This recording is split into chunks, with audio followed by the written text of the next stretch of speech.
this is going to be like a tree branch. So we're going to do a scenario. We're going to march down one branch. We're going to turn back around, come back, and then keep going that way. It allows you to march through all the modes and develop some strategies. A 40-year-old male who's about 4'10", 125 pounds, maybe a little bit of jaundice. It's a joke. There, somebody got it. All right. COPD. I know he's got a peanut allergy. I know it says we're at Cold Stone Creamery. I'm telling you, this is not anaphylaxis. His vital signs do not support that. So don't worry about that. There's no wheezing. Right now, even with this vital signs, I'll even give you an end title of 35, right? So as this patient presents to you, mild dyspnea, no chest pain, no cardiac event, so 12 leads unremarkable, what intervention would you call, or what would you perform on this patient as it presents right now? Cannula. Oxygen nasal cannula, maybe non-rebreather. Okay. Would you be opposed to BiPAP? What's your marker for BiPAP? What causes you to the line for you to use BiPAP? Like we have a line from nasal cannula to non-rebreather, and I assume you probably have the line from non-rebreather to BiPAP, right? So what's the line for BiPAP? Work of breathing. Yeah. For this patient. For any patient, for your use of BiPAP, for you to walk through the door and be like, oh, I'm getting the ventilator. So is it safe to say another way if they look like doggy do? Like, you walk in, you're like, and then you're like, oh God, and you'll get the, right? So, in other words, is it safe to say that they have obvious ventilation oxygenation problems, right? And so, I will challenge you that on behalf of like a training officer approach, if we have the marker of failure to ventilate, or difficulty ventilating, difficulty oxygenating, you will talk yourself out of using this device, or have the potential of talking yourself out of using this device 90% of the dyspneic calls, especially if your transport time is less than 5 minutes to the destination facility, right? And my supporting evidence of that is we have a Ravel that we just took in, 7 years of service, 45 hours of use total, right? And that's just because that's our marker. Like he's sick, but then you're like, oh, it takes me longer to set this up than it would for me to be. We'd be at the hospital already. So we just throw them in, non-rebreather, maybe bag them, and then we get them going. I challenge you that you use this when you see increased work of breathing, right? If that's your marker, I know you're not going to whip this out every increased work of breathing, but just as a baby step, right? And so this guy is not having ventilation failures. He's not having oxygenation failures. A non-rebreather, I think, would probably be appropriate. But I would argue that this is a little bit of labored breathing, right? And so if we BiPAP'd him, I would even argue that you might reduce his respiratory rate. Now, am I saying drag this whole thing into Cold Stone Creamery, set it on the patient table, and like, oh, we're going to BiPAP you, and the guy's just like, what are you doing? Like, no. But what I might be saying is take him out to the truck, put him on the monitor, on the non-rebreather, you get everything set up, you even get your IV going, and you're like, let's get the Hamilton out, right? And you use it. That gives you a low-stress opportunity of use. And say you just don't figure it out. Well, what's the harm of putting it away now, right? Like, you no harm, no foul. We tried, we burned through a circuit, oh, big deal. It was a learning opportunity. But if you wait for failure to ventilate, failure to oxygenate, and you work trade, and you're not 5 minutes away from the hospital anymore, and you're like, oh, I got to do something, and you throw it on, and it's just going ape doo-doo, and you're like, I can't figure this out, and the patient is begging and needs it. Like, now there's a harm, now there's a foul, right? And so if you use it on patients that don't definitely require it to survive more frequently, it gives you opportunity to practice, as opposed to not touching it for a year and then whipping it out on somebody who needs it and not being proficient enough to use it. The other aspect is only using it on people who really need it does not make you any better, right? Like a good salesperson is not the guy who sells the customer's own pee for him to drink back when he hasn't drank in 3 weeks. Like he's at a point where he'll just drink anything, right? And you're not graded on that sales. Like anybody could have sold him that. A good salesperson is someone who's selling water to somebody who's not even thirsty. Hey, this is mineral water. It's got all electrolytes. It's alkalinic. Like it'll make everything bigger. Like oh, okay. Like I'll drink it, right? Deal. And that's what I'm encouraging you. If the guy wasn't begging for BiPAP, and you put it on him, and you turn your settings down, and you make adjustments, and he takes it, that's where you get your refinement in, and that's where you get your practice in. So, again, I completely understand. Be reasonable, and I know the adversities of that. Like I know you bring this guy into the hospital, they're like, "What are you doing?" And because the hospital hates, especially the ER, hates BiPAP, right? Because that's an ICU patient. Fine, DC it. I don't care. Or even if it's at the point where you don't feel like dealing with a heartache, DC it before you take him into the hospital, right? It's like you're calling a report, it's like, and you're like, what's that in the background? Nothing. Like, he's on non-rebreather when we get there, right? I get it. But take the opportunity, it's not that I'm encouraging you to be unethical, but I'm also encouraging you to be a better provider and take these opportunities. Because yeah, absolutely, 28 breaths a minute, for this guy, maybe not big of a deal, but maybe it's just a new onset of sepsis, right? And he's burning through his ATP right now. And you putting him on BiPAP, reducing his breath rates, reduces the demand of ATP, and you buy him a day or two more for maybe the antibiotics to kick in, right? And so it's not a completely unethical ask. It's just a different perspective of looking at it and a different marker. And that's what you would document. You would document patient exhibited breathing, and uses that. I remember bringing in a patient, Ben and I brought a patient in with Dr. Faust, and it was a heroin overdose. And he's like, really, guys? And we're like, hey, he needed this. Like, we didn't want to snow him with Narcan and do all this stuff, so, like, we're supporting his breaths with the Hamilton. And he's like, okay, you just got this, right? And I was like, okay, somewhere in between. You don't have to continue it, but this is what we were doing. So I get you're going to get some pushback, but at the end of the day, man, I think it's just going to make you that much better of a provider. And when they really need it, you'll be ready for it. All right, so that being said, what are we going to do to this patient? BiPAP. Yeah! Oh my gosh, you guys are great. All right, deal. BiPAP. So let's do that. Let's. If you don't see this new patient screen right now, because you guys are probably messing with it, it probably looks like this, right? So you would just hit adult paid. Remember, we're from left to right, so you're going to hit BiPAP. Their guy was 4'10", so that should be 58 inches, I believe. And when you do that, hit the power button.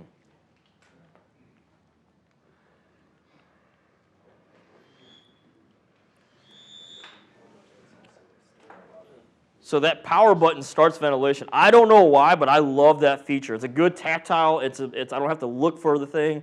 I don't have to keep messing with the screen. So obviously, first thing is alarm silence, right?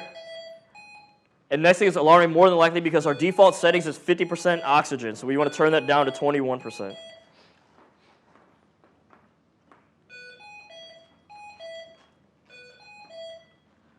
And if you're ready to ventilate up front, hit the power button and watch it'll start ventilating. We are ventilating. Non-invasive. Deal. All right, everybody put your ventilator on standby, hit the power button, hit activate standby. So, when you guys start your BiPAPs, how do you start it? Like, do you hold the mask on the patient? Do you have the patient hold the mask onto themselves? Like, how do you guys do it? Yeah, what? I gave you two options. Was it a yes or no? Hold it on, keep the straps off, and just let them get acclimated to it. Just holding it up to them. And you're okay.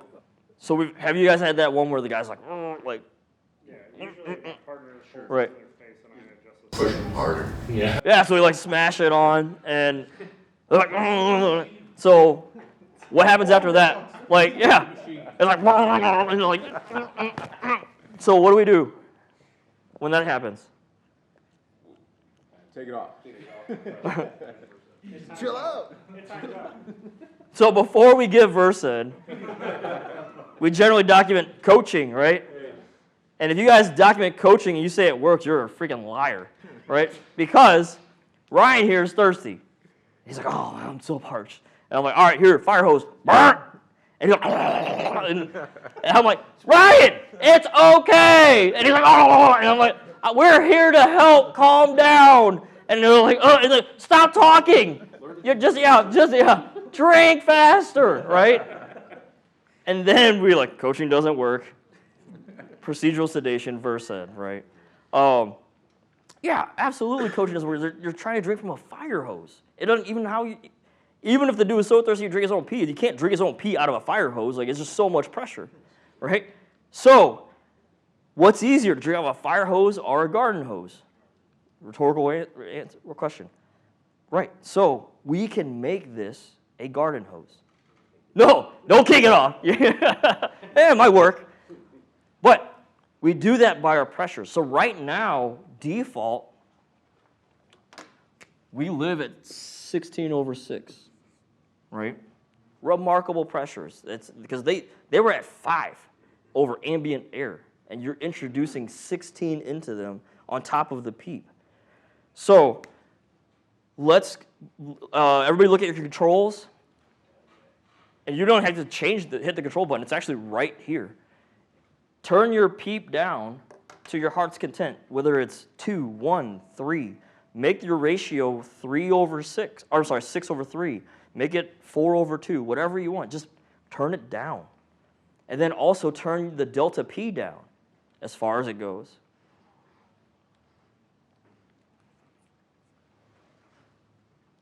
And now that your pressures are down, start your ventilator and look at your test lung.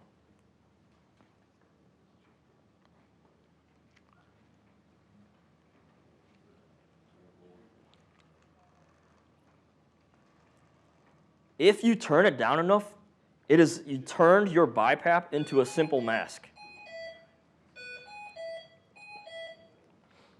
Right? It's a lot more gentle. It's literally a nasal cannula that with a mask over it. So, everybody kind of good with that strategy? So don't make them drink out of a fire hose. Turn it down to a garden hose. Make it a nasal cannula that's a mask. That is the easiest low-hanging fruit to get somebody compliant to the BiPAP. And as you work your way up from that, you'll become more proficient. And that does a whole bunch of other things too that we'll talk about later. All right, so we went down that branch. Now let's come back. Everybody go ahead and put your ventilator in a standby. So you said, Versed. Why is it, as paramedics, anytime the patient does something that we don't want them to do, it's straight to Versed? Like, I hope your dating life is not the same way that you paramedic. Like, babe, I don't like what you're doing. Here's some Versed. Like, but if we must talk about chemical sedation, what meds are at a disposal here at SCCAD? Versed, what else? Ketamine, and what else? Fentanyl, right? So Versed, ketamine, fentanyl. So let's talk about the pros and cons of each one. Let's start with Versed. When you give Versed, what should you absolutely have to have before you administer Versed? Pressure, right? Because it affects hemodynamics. So we can't get this BiPAP mask on this person, and they're freaking out. And you're cycling a blood pressure, and they're like, it hurts! And you're like, well, stop moving your arm, it'll hurt less. And you're like, I can't, it hurts! And then the Zoll says, 148 star over 52, and you're like, deal, Versed, like, right? We all know that star means unreliable. But it shows up. So, say we give Versed. We give Versed, deal. Blood pressure survives.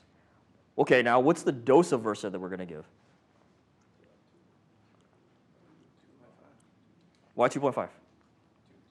Because it ain't 5, right? So, what do we give 5 for? Like IV, what condition? Seizures. So seizures, the brain is going ape poop and is losing its mind, right? And you give 5, Versed hits it, says stop, right? If I smacked him in the face half as hard, it's still going to suck, and he'll stop, but it sucked. Anybody's spouse in here takes PRN benzos? All right, I'll put my business on the street. Mine does, right? So when you do your home meds, what are your PRN benzo doses? Half, 0.25. Yes, 0.25, 0.5. I'm like, babe, did you take your PRNs today? And she's like, I'm going to kill you. I'm like, take 2, right? And she takes 2, and it works. It's 0.5, and it goes through the GI system. It has to get filtered through, absorbed through everything else before it even hits the bloodstream. And guess what? It works.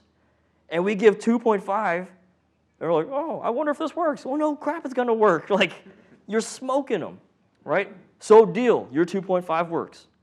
You put the mask on, and it's like,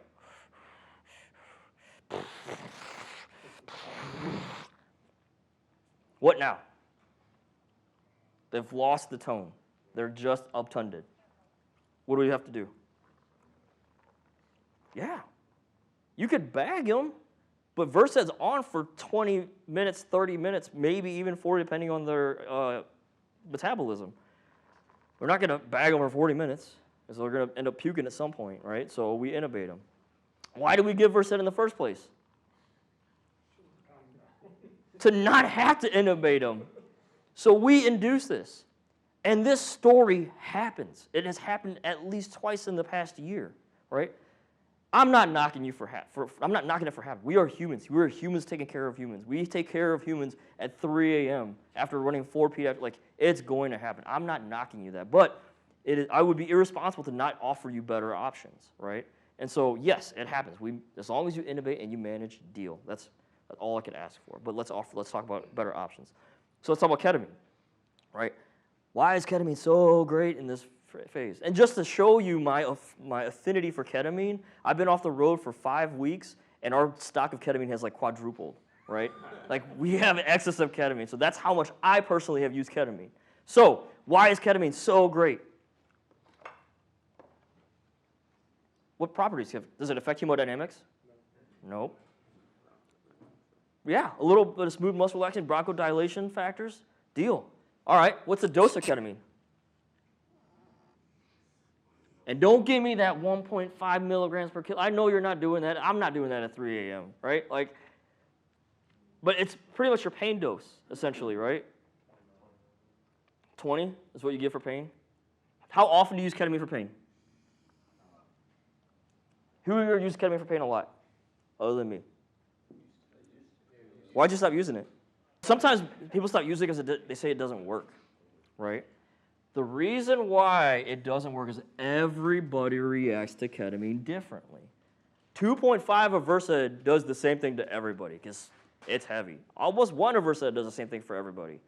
Ketamine is unpredictable. We have our dosing window, but one patient, you go 20 of ketamine, and it's an angulated fracture, and they're like, oh, you're my best friend. And it's like, they just forget about it, and they're talking to you. 8 over times 4. Mama falls, and you're like, I'm going to try 20. And you look at her, and nothing changes. She's like, oh! And you're like, okay, so I'll give another 20. And she's like, oh, sweetheart. And she walks up like with a broken hip to the stretcher, right? So now you're like, okay, point of reference, we have 40 and 20. And then you have some other guy, and his math comes out, and you give 30. And not that there's no response, but you give this dude 30, and he's like, I don't feel good, right? Something's wrong. Yeah. So ketamine, the dosing is super small dose, is pain, I don't give a crap. Like, I'm still with it, I just don't give a crap. You have this no man's land, and then you have the infinite high, right? And the infinite high could be anywhere from 5 to 10 grams. When you get 10 grams of ketamine, it doesn't do anything. Like, if you give quadruple the dose of amio to somebody, you just smoke their heart, right? But you give quadruple the dose of ketamine, they just kind of stop breathing. And so I'm not asking you to Colorado them, but to freaking manage the airway, right? But this no man's land, that is the recreational dose of ketamine. People don't do it to go in this K-hole. They do it for this recreational, the special K dose, right? But when I'm doing my special K dose, I have my special K carpet, I have my special K candles, I have my special K video game, my special K music, and I'm like, oh, this is awesome, right? But this dude that you just special K'd was like, I can't breathe! And you're giving him a special K dose, and you're like, it all hits him, right? So now what are our options? Give him a lot more. Yeah, we put him over the edge, so that's one. What's another one? Versed. How is our protocol for Versed written in conjunction with ketamine? If emergence phenomenon, give him Versed. Emergence phenomenon. So that is saying, hey, you are in this, you're coming out of this, you're emerging, and I'm going to give you a Versed to calm you down, right? This dude's not emerging from anything. You put him there, right? So I am not saying not to use Versed in this instance. Absolutely, you're within reason to. I am saying to document appropriately. I would say intolerance to ketamine, Versed administered. I wouldn't say emergence phenomenon because he's not emerging from anything. Like you put him there, right? So again, just ways of doing things and then ways of documenting it, right? So we'd send him over the edge. Send him over the edge. Please manage the freaking airway because everybody's got this high line is different for everyone, but it's infinite. But when they hit this, man, they hit this. They stop breathing. Hemodynamics are still there. They're just, you literally encapsulated the brain enough to not care, right? And so manage the airway, end tidal, all that stuff.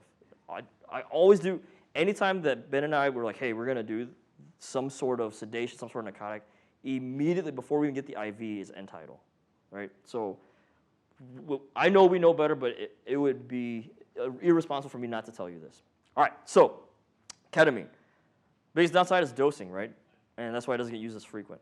And then if you send them over too far, you could probably bag till it wears off because we're not sending them in the gram section, right? So if you're sending them into like 500, it'll be 15 minutes. But potentially you might have to intubate this, which we were trying to prevent in the first place. So let's talk about fentanyl. When we administer fentanyl, or even backtrack, somebody that takes an excessive amounts of fentanyl, what happens? What's respiratory depression, right? But that's kind of what we wanted. The person was just hyperventilating, getting anxious with this, so we give fentanyl to depress the respiratory drive. Deal. Does it affect hemodynamics? Only if you ask a nurse, right? We've all given 350 of fentanyl to Meemaw and nothing happens. Like, matter of fact, if anything, it goes up because she's so mad that it doesn't work, right? But, so there's that. What's the dose that we would give this patient? Yeah. 100. Everybody gets 100. It's the bottle. Until we change the concentration, it's the bottle. Yeah, please, like, you'll get a memo that the concentration changed. So 100 milligrams. You could do that math any time of day. You could do that math blindfolded, right? So we give 100. How do we give it?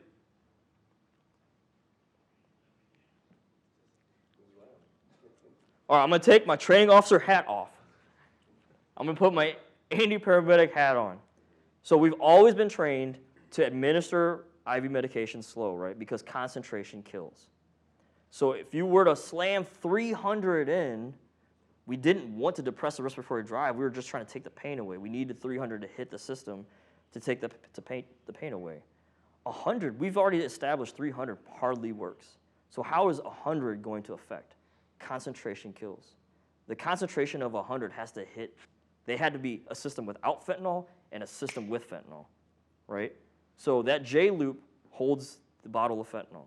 So it's your flush that gets them. You introduce a new concentration of fentanyl into their system, gets them to slow down, right? Then you get compliance. So we get compliance, and we get too good of compliance. What now?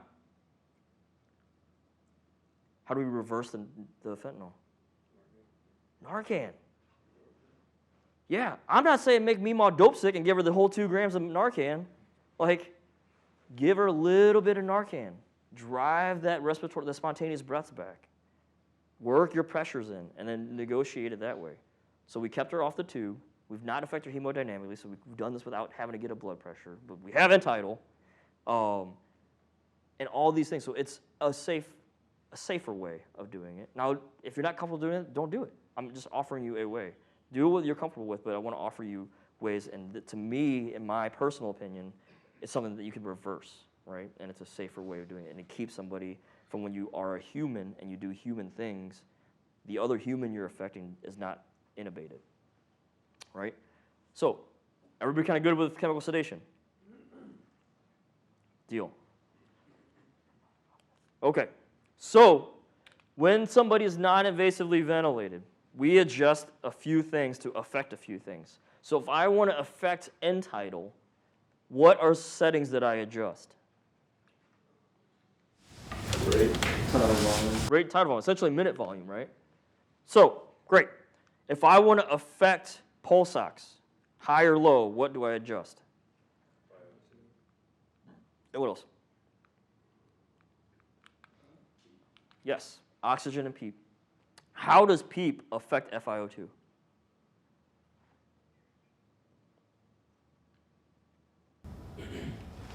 Pressure down the capillary beds, helps the exchange. Recruits more alveoli. I feel like you guys are just saying words. Like, this, open up random pages of the paramedic diffusion. Pressure. Like, how does PEEP improve oxygenation? So stenting it open, deal. That makes sense. So, I have extra Adderall if you guys want. Keep it, sorry. I do not distribute all right. Anyway, let's go back to PEEP. So, a VLR with normal PEEP, right? As we increase, gosh darn. As we increase PEEP, we've made it bigger, right? Making it bigger increases the surface area. Yes, good job. Increasing the surface area. And we've always kind of stopped at that. Increasing surface area, so we have more area to absorb oxygen, right? That's the half-truth. If I had my balloon that somebody stole from me, and I held up an uninflated balloon up to the light, how easy does light come through? How easy can you see the light? You don't use words well. Not great. Not great, right? But I inflate the balloon, and I stretch it out, and then I hold that same balloon up to the light. It becomes more translucent. Why? Because what? Stretch out, stretch it. Yes, not only because I stretched it out, but when stretching it out, I thin the linings of the wall. So if I increase the surface area, then I thin this area of the wall. Oxygen does not have to be pushed as hard to go through, right? It just passes through a whole lot easier, a lot less active passing, right? Deal. So, we've always been trained this, oxygen to PEEP, FiO2. What if I said delta P can help with FiO2, right? And what I mean by that is when we are not intubated, when we do not have a mask on forcing air into ourselves, at what point of the ventilation phase do our alveoli stretch? Is it, is it really big right now? Or is it, so inhalation phase. So why are we stretching everybody on the end of exhalation phase? By that logic, it's saying, hey, I show up to a malnourished Ethiopian kid, and he's just eating, and you're like, you need more nutrition, right? You need more oxygen. Your oxygen's low. And you're like, hey, instead of offering you more food to eat, I'm just going to take a bunch of suppositories and just put them up the other way, and then hopefully the stomach will expand for PEEP, and you'll absorb more nutrition through that way. Will it work? Yeah, it'll work. You can get drunk off of rectal suppositories. Like, it'll work. Will it be comfortable? Depends on who you ask, but generally no, right? Same is true with the BiPAP mask. You can protocol somebody on BiPAP and they'll take it fine, but you protocol somebody on BiPAP, right? So and again, this is a not like emphysemic patient, like a tracheal collapse. This is just in general, generally speaking, of the overall population. So if we help with the, and then we get our surface area oxygen movement, oxygen diffusion through this way, right? And as we stretch it more surface area within our walls. Now, here's where you become a paramedic. I don't want to stretch it too far because, so I have my delta P difference, my magic number is 14, right? Because what's Starling's law for the heart? Well, if you guys didn't know what PEEP is, I'm going to keep it more simple, right? So imagine this picture. So I stretch a little bit and I let go. A little bit, let go, right? If I stretch it a lot, so if I stretch this out a lot, and we don't want that, right? Because that causes a whole slew of other things with the lungs. So what I say is this, we start off here. All right, increase my delta P up to 4. Delta P up to 6. Okay, I'm not getting the numbers I'm needing. Delta P up to 8. Okay, I don't feel comfortable changing my delta P up anymore. What I'm going to do is I'm going to do PEEP. Because, but when it comes back, I have a bigger buffer, right? So instead of having 0 PEEP and slapping on each other, when so that's why you can see COVID patients with PEEPs of 20 because they're super padded and the delta P of like 30. You can stretch them out as much as you want, but when they come back, all that PEEP, boom, it pads it. It keeps the lungs from smacking on itself, right? And so by that strategy of marching up inspiration a little bit to a safe limit, marching up your PEEP a little bit more to create padding, marching up inspiration more to a safe limit, marching up your PEEP. So you now have a method. Again, refinement of being a paramedic in mechanical ventilation. No longer just sitting there just cranking PEEP up till you get a pulse ox of 100. We can now think and make it more comfortable for the patient. Does that make sense? Let's come back down this tree now. So we've talked about marching things up, marching things down. We're back again. We just started BiPAPing this patient. We're resetting the scenario. So we are 16/6. Our respiratory rate is 15. Default protocol. My frequency is being measured at 38. And we discussed this earlier. We said, hey, we are out of sync. There's dyssynchrony involved, right? Sometimes it doesn't make that big of a deal, but sometimes it does. The mode we are in right now is NIV ST, right? No spontaneous breaths. That's why we have a rate. So, what happens in a marriage when the husband and wife just cannot get along and they're just out of sync?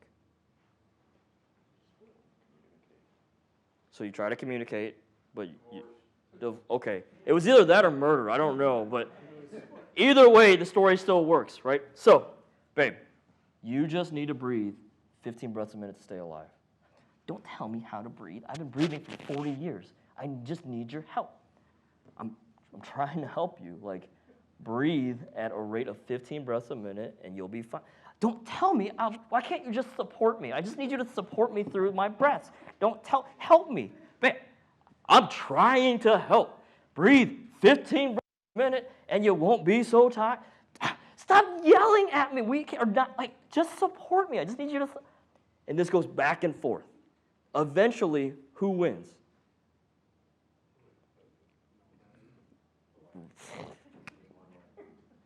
Yeah. He gets murdered or divorced, right? Take the ST out. When we take the ST out, we don't have a rate.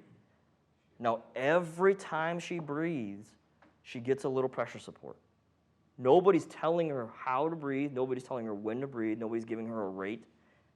She's getting the support that she wants. So if she wants to breathe at 30 breaths a minute, fine. We'll help you every breath. If she wants to change her mind and breathe at 20 breaths a minute, fine. We'll help. Does that make sense? So that is another common strategy to get somebody to get on the ventilator. That's why when we launched the Ravel in BiPAP, we turned the rate down to 0 because we were only supporting their breaths, right? It's not the end of the world that you have a rate because it'll find its way in between sometimes. But at the end of the day, it's just a whole lot easier to just support their breaths. So that being said, let's everybody hit the power button on your ventilator. You should be NIVST. It should start ventilating.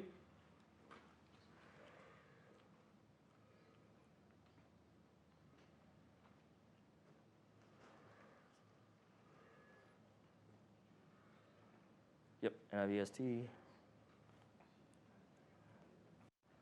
Okay. We're going to this scenario, right? Like we're in NIVST. We're having like this weird AFib breathing. Now, I will add this caveat to you. When we switch to NIV, you have to squeeze that bag a little bit to trigger a breath, right? Don't empty the bag. Just squeeze it a little bit to trigger a breath. Otherwise, you'll get an apnea alarm. If you empty the bag, you're going to get like a high minute, high tidal volume, high pressure alarm. So just save us all the ear heartache and just squeeze the bag a little bit. So go ahead and change it to NIV.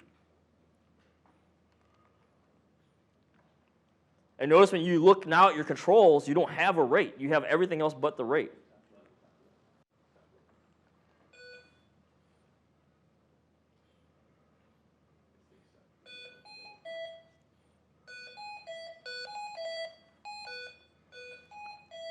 Okay, put your ventilator on standby.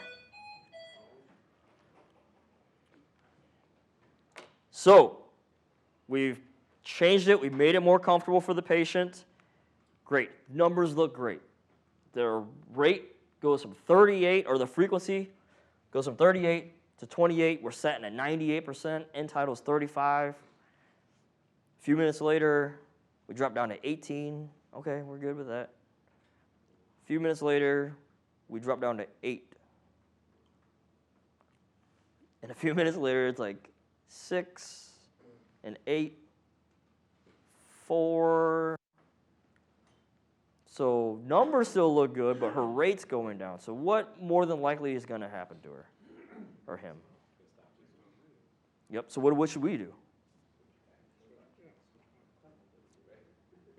No, we're not talking about chemical sedation. Like, this has happened normally. But, say again? Switch it back to NIVST? Okay. Because you don't have a rate. Okay. What eventually is going to happen? 2, right? This is going to go to your thing. So, we're tubing. So the strategy, I'm assuming, is switching them back, pre-oxying them with the ventilator, and eventually getting the tube. Is that safe, right? Deal. Historically, when we train mechanical ventilations, what are your contraindications for non-invasive? Decreased level of consciousness, hypotension, right? So decreased level of consciousness, it's coming from the manufacturer because these ventilators weren't just supposed to be used pre-hospital. They're used in hospital. So if you're in the ICU on a ventilator, non-invasive, the nurse can have 2 to 1. It's the 2 to 1 ratio. So she's in the other patient's room. The patient goes, mask comes off. Nobody really knows until the alarm goes off, right? So that's why it was written. But we're a one-on-one. So if they have decreased level of consciousness but facial tone, then we could leave that on with the rate, right? But if they don't have facial tone and it's blowing out like this, why doesn't it do that when we bag somebody? Yes. So we squeeze their face up into the mask and we hold that seal, right? But when you squeeze the face up into the mask, what happens to the mouth? So what are you doing to make sure that ventilation bagging works with this patient? Like you squeezed up. What do we put in? An OPA. Wait, Andy, are you suggesting I put an OPA in on a BiPAP mask? No, absolutely not. It would be like loose dentures. Like it would just roll around, right? I am not suggesting that. But what I am saying is if you could take an OPA, you could take a what? Okay, before the tube. Let's take one step back. Okay, a more aggressive than an MPA. iGel. So if you could take an OPA, you could take an iGel. So drop the iGel in and then hook the ventilator up because it doesn't matter with facial tone anymore. You're super glottic, right? What mode should the ventilator be in with the iGel?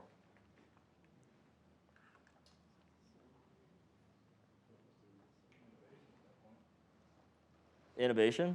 So what is to the ventilator, what is the difference between invasive and non-invasive?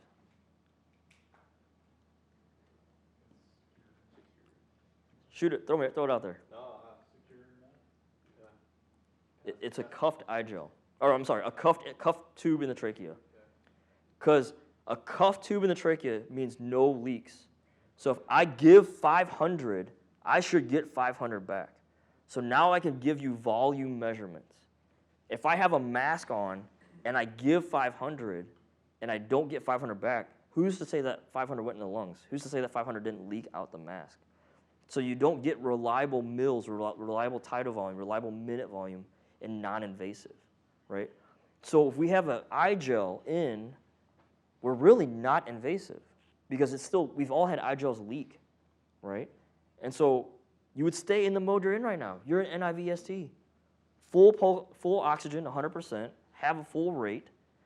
The one thing I will say is your anatomy and physiology is a little bit different where as if you're bagging a patient and you don't see chest rise, what? You squeeze a little bit harder, right? A little bit longer and you squeeze a little bit more.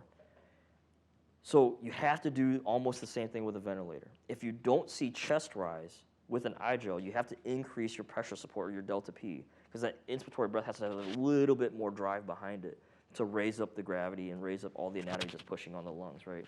So when you're doing that, make sure you're getting chest rise, make sure that your pulse ox is on legit, and you'll get end tidal. But those three things you absolutely should be measuring with an iGel in through the ventilator, right? The advantages are remarkable using this as opposed to a BVM. So Shaquille O'Neal on his worst day, full tidal volume, we said was like 800, right? How many milliliters is in an adult BVM? 1.4 liters. So we've all seen 5.4 Meemaw get the whole 14, right?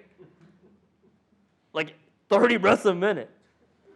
So I'm not saying put this on and then disregard the firefighter because we're adding weird pressures that aren't traditionally so put this on and have the firefighter hold the iGel in place more so than doing the wrap because you could feel it. If you're not ventilating right, or you're gonna feel a feedback. The fire's like, hey, dude, like something's going on, and it's more of a feedback as opposed to sitting the strap and forgetting and assuming things are going good, right? You still need to do good patient care, but with using the tools that we have and knowing better, we could do so much better care, right? So, deal. Switched him to NIVST with an iGel. All right, so let's go ahead and do that. Start your ventilations. And I know this is redundant. We keep doing the same stuff over and over, but this is to build that muscle memory, right? So it's designed by intent. So switch over to NIVST after you start your ventilations.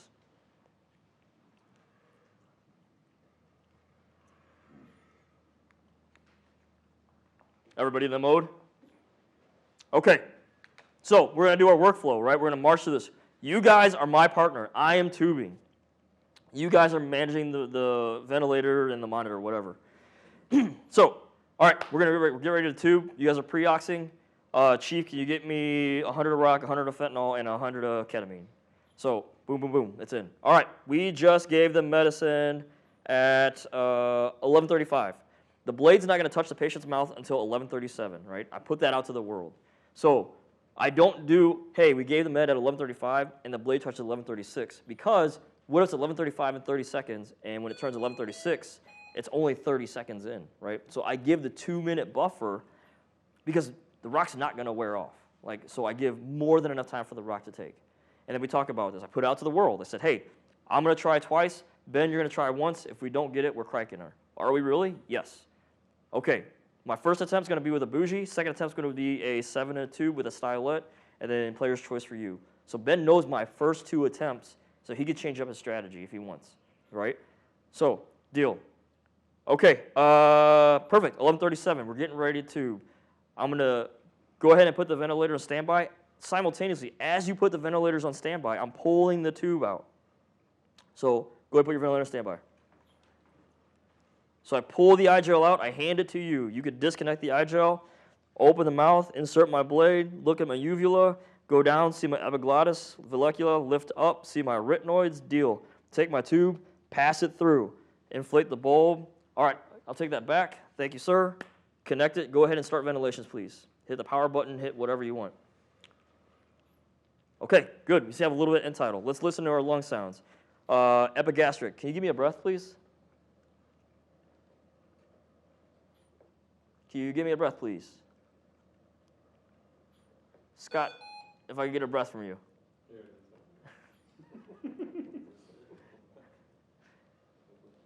Okay, great. No sounds in the epigastric. All right, left lung field. Can I get another breath, please?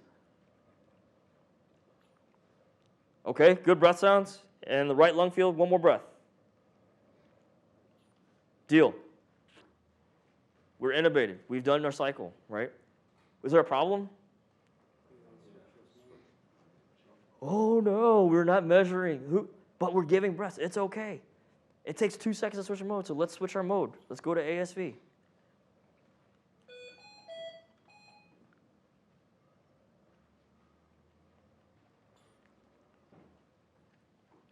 So now we're intubated ASV, and that's your workflow. As easy as that, right? Deal. Let's put the ventilator on standby. So let's talk about ASV. ASV is artificial intelligence ventilation. It's Hamilton's proprietary thing, artificial intelligence. Who here's messed with ChatGPT? So ChatGPT is an application of online-based. It's artificial intelligence. It's like a super smart Google.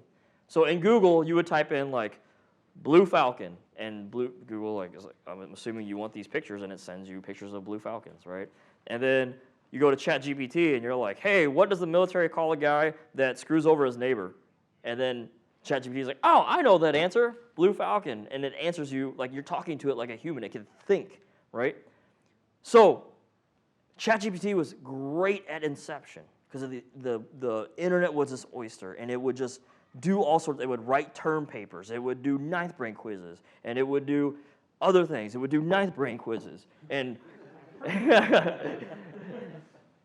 it was great. And it would smoke college exams like 90%. But artificial intelligence, like anything else that the human touches, it makes it go to crap. 8 years later, you ask ChatGPT to write the same term paper, and it's like, Hitler was a half gangster guy that wore Cheetos, like ate Cheetos and stuffed his, like, it would just give you crazy stuff. And you're like, what?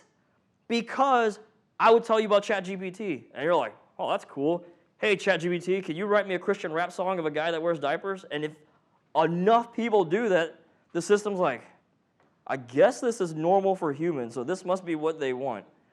And so it would just make all this stuff and just make it dumber, right? We were capable of making artificial intelligence dumber.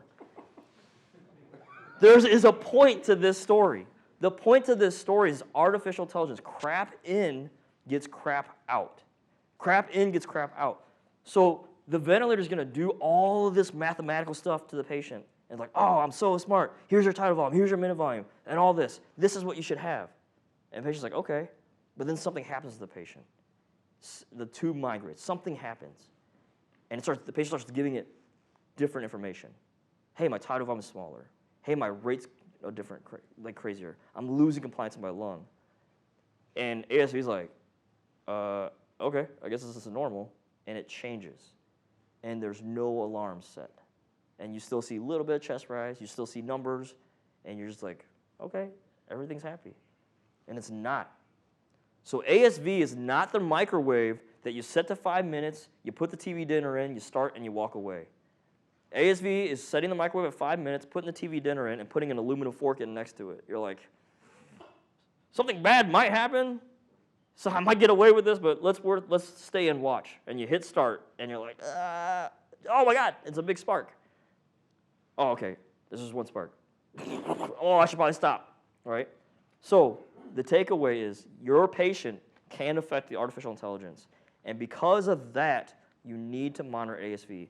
And so in order to monitor ASV, we have to understand it, right? And so the point of understanding it is ASV takes all of your modes, combines it into one. All of the stuff that we would monitor and measure for end-tidal elimination, CO elimination, it now is consolidated to minute volume, right? Percentage of minute volume. The percentage of minute volume is set at 100, meaning that 100 is us being healthy intubated right now. There's no compensation. This is the amount of air we need to move at our optimal health to survive. So if you're DKA, septic, acidotic, hypercapnic, your percentage of minute volume should be over 100, right? Because we're compensating more. So just know that. The O2 is still the same, right? We still mess with FiO2 or oxygen and our PEEP. So this is a little bit different because this is an older version. You guys have version 3 change. So you're in ASV mode right now. Hit controls. These are your options, right? You'll see the minute volume. You'll see your P limit. And notice how we don't have a rate. We don't have a tidal volume. And then we have the flow, the trigger, right? The flow sensor or flow trigger. So if you guys look, let me get in the same mode. So in controls, if I look here is my 100%, and this is going to be a little bit different for everybody because everybody's got the height dialed in different. But you see the percentage of minute volume there, right? As I change this, the percentage of minute volume, you see how it changes my minute volume right here? This is what I'm dialing it in at. So, as I told you earlier in class, I said when somebody needs compensation, our launch point is 9 to 11 liters a minute volume, right? So, just a starting point. We start off at 9 liters. I am not saying this is where you live, this is where you start. So we start off at 9 liters and we watch end tidal. If end tidal stays at where it was at before, like before we tube this patient, the end tidal was at 20, we probably want to keep the end tidal at 20 after we tube this patient, right? Because it was compensating. But we turn it to 9 liters and end tidal starts creeping up 35, 45, 50. We'll just turn up your minute percentage up more, right? Or we turn the minute, we stay at 9 liters and end tidal goes down 20, 10, 5, then you would turn it down. Does it see how you see everybody see how to negotiate that? So 9 is just a starting point. It's just a launch pad. It's not where we live. So don't think 9 and forget it. 9 is just a place to start, a point of reference. More. These are comfort settings, PRAMP and ETS. We have it dialed in pretty good, but I think it's worth explaining it so that you guys understand. So we'll start with PRAMP. PRAMP, if this is time, right, and this is the entire inspiratory phase or inspiratory time, and say this time was 1 second. If my PRAMP is at 70 milliseconds, so from 0 to 70 is how my breath's going to be delivered, right? So it's going to take 70 milliseconds for me to get that entire initial breath. If I dialed it up to 60 milliseconds, or we'll say 50 milliseconds, that breath goes up a lot faster, right? It's more of an acute angle. Why it's a comfort setting is when somebody's air hungry and they're having a hard time breathing, they need oxygen and air, they don't breathe like this, right? They go, so when they do that, it's a fraction of a second. So if you are taking 1 second or greater to give the breath that they're hungry for, they're not going to be comfortable. But right now, you guys are set at 70 milliseconds. That's actually reasonable. The perfect magic number is this, 0.5 to 0.7 seconds, or 50 milliseconds to 70. So you don't have to change much. It's just important or valuable to know. Now, everything up until now, when you are on the inspiratory phase, it's always been like this rising graph, right? Like inspiratory phase rising. ETS means where the ventilator terminates its effort. And so if this is 100% of the breath, your graph actually goes down like this. And why it goes down like this is as I draw in a breath, towards the butt end of my breath, I don't move as much volume, right? So I'm like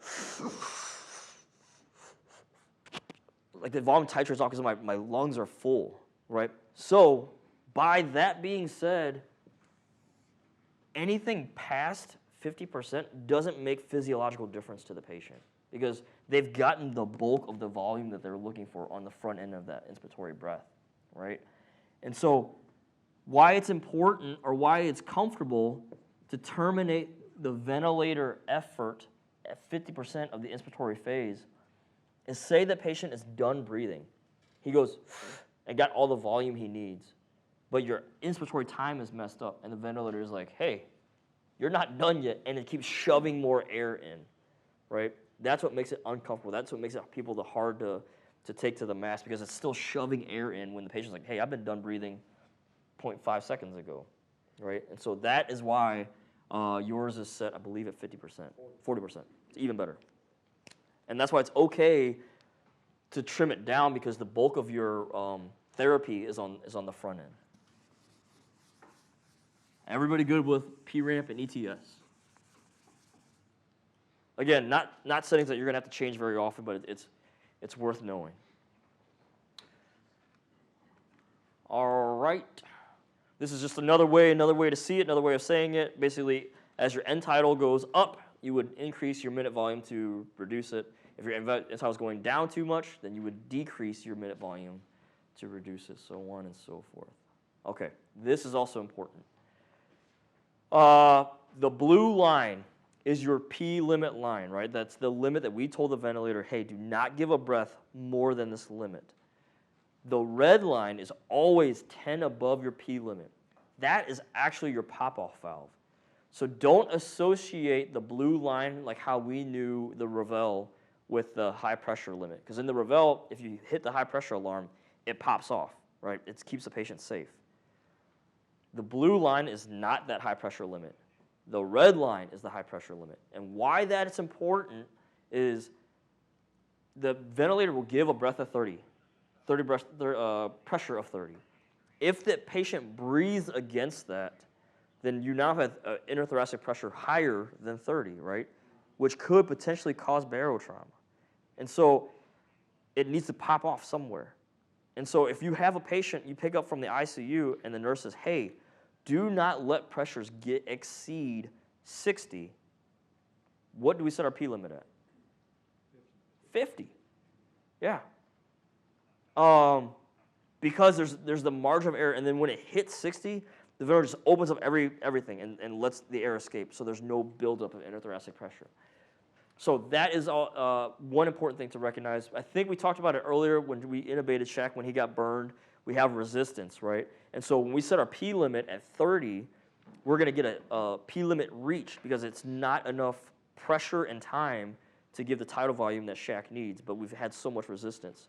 So you check your P-plats, and you're like, oh, Shaq's P-plats are only 8.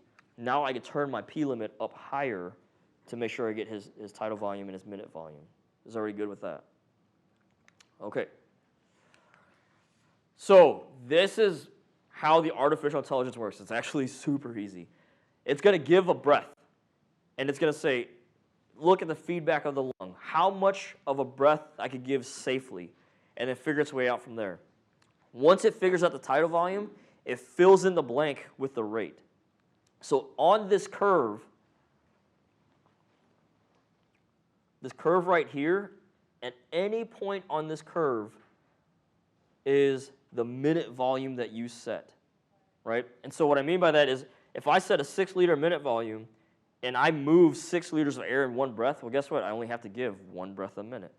But if the patient is constricted and I have a tight airway and I have a tidal volume of 500, then the patient's going to have to breathe 18 times a minute to get that minute volume I tuned in, right? So that's all it's doing as far as artificial intelligence goes, is it's figuring out the size of the lung and then it's filling in the blank with the rate to match your minute volume. So that being said, this is what you're going to have to be familiar with when you're in ASV mode. This is the safety box, right?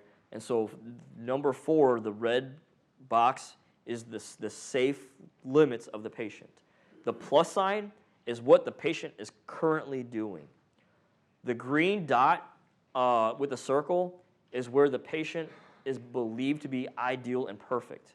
And then the curve, blue curve, anywhere on that blue curve is 7 liters a minute. So that being said, based off of the measurements, the ventilator says, hey, this perfect tidal volume for this patient is 434 milliliters. The perfect rate for this patient is 16 breaths a minute. But the patient's giving us back maybe 440 for tidal volume and a rate of probably, 18? Ever see how I kind of got that? Right, because the yellow tick marks off of the green ideal colors.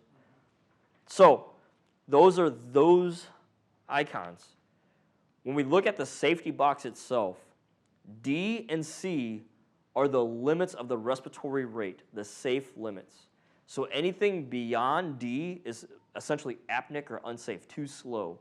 Anything beyond C is too fast for the patient to be safe.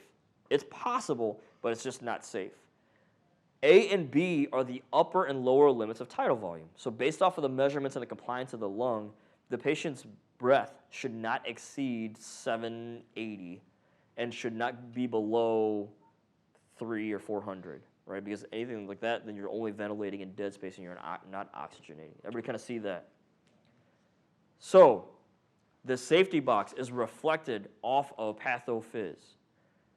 A healthy lung that has a range of volume and a range of rate and that can afford it with low resistance, then it's this nice square. Like we just tubed an MVA patient with no thoracic injury and healthy lungs, healthy everything. So that's your square box. When it's a horizontal rectangle, that means the lung is stiff.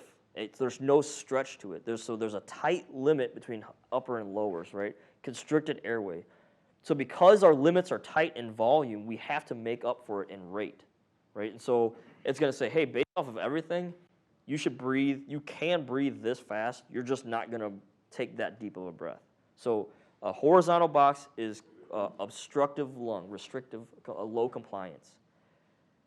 A high vertical box with a low is resistance. So that's a small tube, that's a shortening airway. Because if I have a high rate, I'm gonna breath stack because of the resistance, right? Because I'm not giving enough time to exhale. So that's why I limit my rate and said, hey, your rate shouldn't exceed 18 breaths a minute. Because anytime you go higher than 18, your I to E ratio is gonna be jacked and you're gonna breath stack and it's not safe for the patient because of the resistance. Does that make sense? And so my lung tissue is great because I have great volume. And then the other box, short and vertical, it's a combination of both, like low resistance, low compliance. Now, knowing these boxes, like I said, you tube this trauma patient, and you have a square. Well, now your square changes to a horizontal rectangle. What should we be thinking? What did I say about jumping straight to pneumo? Yeah, check all your equipment, make sure. Yeah, dope. Right? So we're not right main stemmed. We're not having any obstructions like mucus plugs, blood, blah, blah, blah. We're not then pneumo, and then equipment failure, right? So dope. So we have a change and it's bad. But what if we run an asthmatic call or a severe anaphylaxis? We tube this person and we give albuterol, and it changes from a horizontal box to a vertical box. We're no longer restricted. Yeah, that's what we wanted, right? So it's reinforcing our therapy. So not all changes are good, but not all changes are bad, but we have to recognize the change. Does that make sense? Mm-hmm. And even if you forget, right, you forget what the box represents, you should still be able, knowing that it's the limits, you kind of come to the conclusion of what's going on with the patient. So, and then just use the information to support your therapy. So, that being said, let's start ventilations.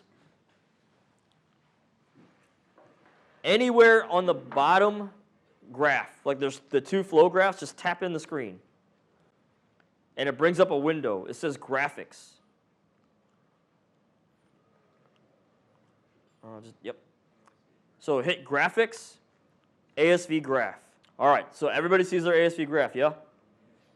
So let's go to monitoring on the lower left-hand side and page 3.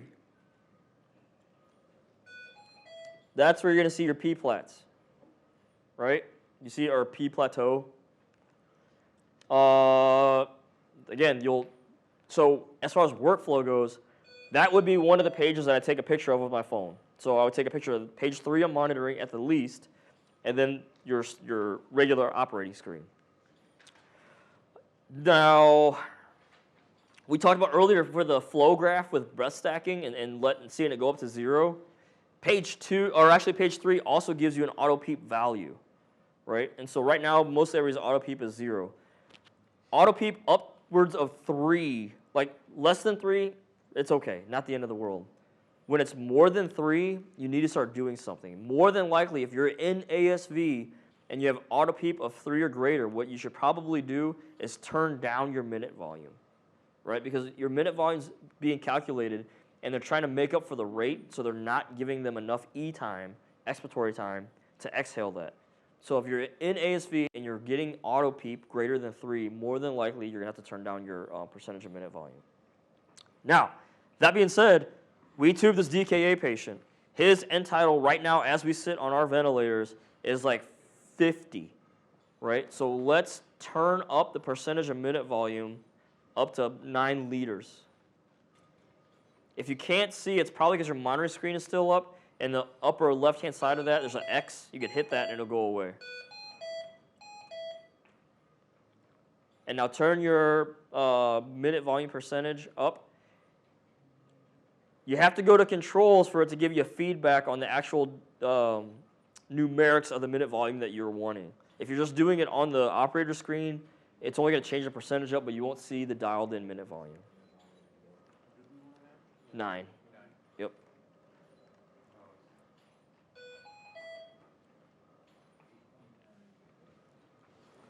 So the shorter your patient is, the higher percentage it's going to be when you turn it up to 9, right? So the dude is 6'4", his percentage of minute volume will be like 125%. But because your dude's 4'10", so everybody's getting this high minute volume alarm, right? Because we know we want it to be high. So tap the red number. And now you can change your upper limits of your minute volume.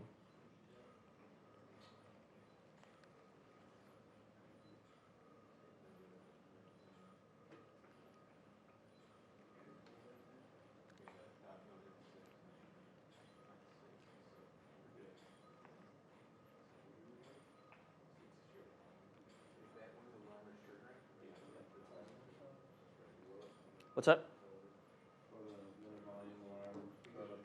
Yeah, a reasonable range, right? Because I would probably do 11 because that's my target. I'm losing 9 to 11 liters of air, right? So if I move it up to 11, I know. All right, so we're good with alarms. We're good with percentage of minute volume. Any questions? All right, put your ventilator on standby.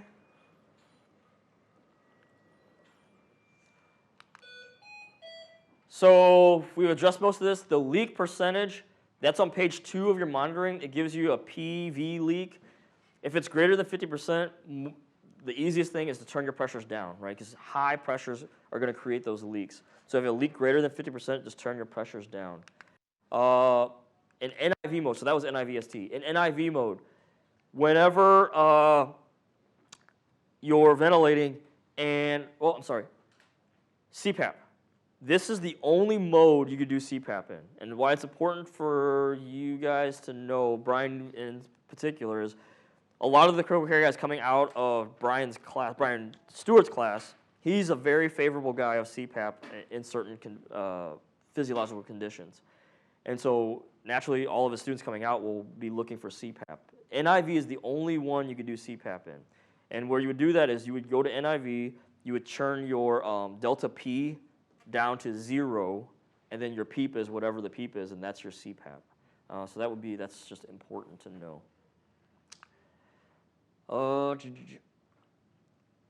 Severe upper airway obstruction. So asthma, anaphylaxis, stuff like that. When you dial in your minute volume, it's assuming the minute volume of the entire thoracic cavity or the entire lung system, right? When you have a constricted airway where there's a small tube, high resistance, and you say, hey, move 7 liters, but with your resistance, it's going to move 7 liters up here. So instead of having a 7-liter tidal volume of 500 or 600, it's 7 liters with a tidal volume of 150, 200, right? So it's going to make up by rate. But we already discussed, as we increase rate, we decrease E time. And so we have airway obstruction up here. So a minute volume at 100% is going to air trap. And it air traps slow. It doesn't like automatically shoot up and auto PEEP right away. And so it's very plausible that somebody intubates this, epi, mag, does the gamut, don't hear any alarms, sit back and start charting. Meanwhile, the patient's PIPs are climbing and climbing and climbing, right? So it's worth mentioning that if you have a severe upper airway obstruction, to turn your minute volume percentage less than 100, right? And so your feedback is not just the end tidal, your feedback are your PIPs, or your P peaks. If your P peaks aren't climbing, then you're at a good minute volume. But if you're at like 90 and your P peaks keep climbing, then you want to turn that minute volume down even more so you give the patient the opportunity to exhale. Any questions on that? For pediatrics, the most explicit instruction I have for you is to never turn your P limit greater than 30. That is the safe, hard stop. And so if it's not working, contact 64, contact your BC, myself, and we'll help you negotiate that. But for the general population, we're not adjusting our P limits greater than 30 for pediatrics. Make sure you use the Volu tape and not the Broslow tape, as we need to know the height. And that is pretty much it for pediatrics. As far as documentation goes, this is going to kind of change. But what I really want to say is, if you could give me an I time, which that is going to be in your controls, page 2, I believe, or maybe page 1. Either way, you'll see it. If you give me an I time, it's not a required field of document, but I'm encouraging everybody to have an I time shorter than 1 second. And so I need feedback that the patient's doing well with that encouragement, right? So if you're doing 1 second or less than 1 second I times, and your patient are not training well, if you're not documenting that, I don't know how to change my method of training, right? So, or if you're documenting good patient outcomes with a low I time, then that reinforces me to keep teaching the way that we're teaching. But that's really the big takeaway for non-invasive. Invasive, it works from the left to right. So the exhaled minute volume, tidal volume, percentage of minute volume, so on and so forth.